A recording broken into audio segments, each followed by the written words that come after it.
pacifiquement, bien sûr, on travaille pour la paix, mais je dois reconnaître le fait que les pays africains sont adultes et ils font de leur tête et nous devons comprendre le sens de leur choix. Et nous travaillons pour le DDR en RCA et nous savons que la RCA, tant bien que mal, cherche toutes les aides qu'elle peut trouver. Disons-nous la vérité, les Russes ont sauvé la vie à Touadéra à un moment donné, contre les rebelles. Personne d'autre l'aurait fait. Personne d'autre n'était là pour le faire. Mais aujourd'hui, il y a aussi les Américains. Même toute cette obsession occidentale, non, nous et pas les autres, je trouve est vraiment une obsession. Il faut comprendre que le monde est devenu adulte beaucoup plus rapidement de ce que nous les Blancs, avions pensé. Et en ce sens, l'Afrique fait son chemin. Vous avez cité, Monsieur le ministre, la guerre en Libye. Je me rappelle la guerre en Libye. En Italie, même les cailloux savent que la France sarkozienne a voulu la guerre en Libye contre l'avis de Berlusconi, mais qui était faible. Comme toujours, l'Italie est plus faible parce qu'elle a une dette énorme qui est garantie par les autres pays de l'Union européenne. Donc, on doit faire attention. Patati, patata, patata. Ça, je vous laisse cette histoire. Et puis, les Américains ont laissé faire. Mais nous, on avait dit que c'était une erreur. À l'époque, Bazoum était ministre des Affaires étrangères. Il m'a demandé de voir notre ministre des Affaires étrangères de Berlusconi qui s'appelait Franco Frattini, aujourd'hui il est mort, que tu as connu. Et devant lui, j'ai organisé la rencontre, il a décrit ce qui se serait passé au sud si on avait laissé faire la guerre de Libye. Un désastre, il a décrit le désastre qui se s'est déroulé après. Il y a des conséquences à tes actions. Nous regardons un coup d'État comme s'il n'y avait pas l'histoire derrière. Il y a des conséquences.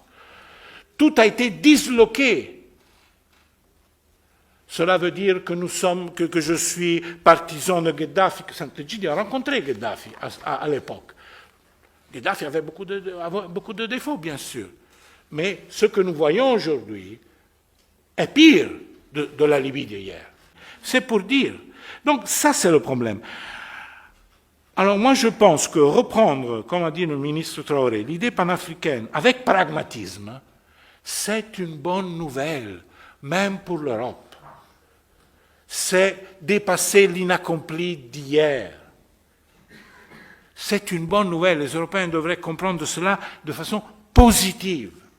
Si l'Afrique se prend en main, décide de s'unir, de faire une confédération, comme vous avez dit, en visant la fédération, pas à pas.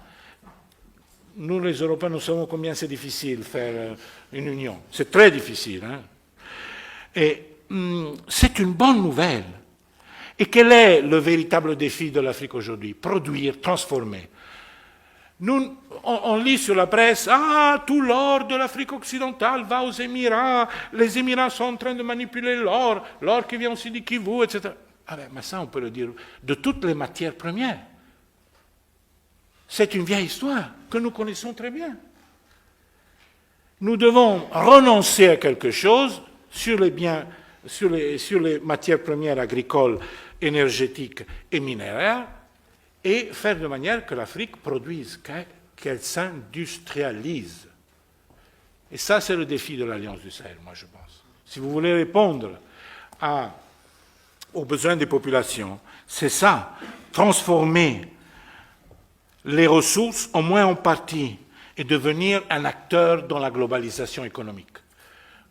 En le disant d'une autre manière, comme l'Asie est rentrée dans la globalisation avec la manufacture industrielle et technologique, l'Afrique peut très bien rentrer dans la globalisation de plein pied par la transformation de l'agribusiness avec l'industrie agricole, parce que le monde a besoin d'être nourri, feed the planet, objectif numéro 1, et seulement en Afrique, il y a encore 200 millions d'hectares libres, à part les forêts. C'est le seul lieu où on peut encore produire de la nourriture. Et c'est ça.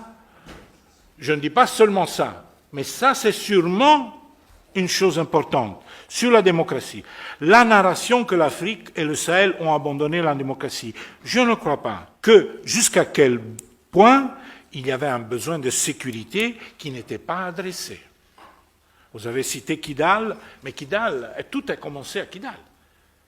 Quand Kidal n'a pas été rétrocédé à l'armée malienne, tout a explosé. Et c'est là, et maintenant vous l'avez repris, et c'est là que tout a commencé. Disons, la rupture sentimentale a commencé.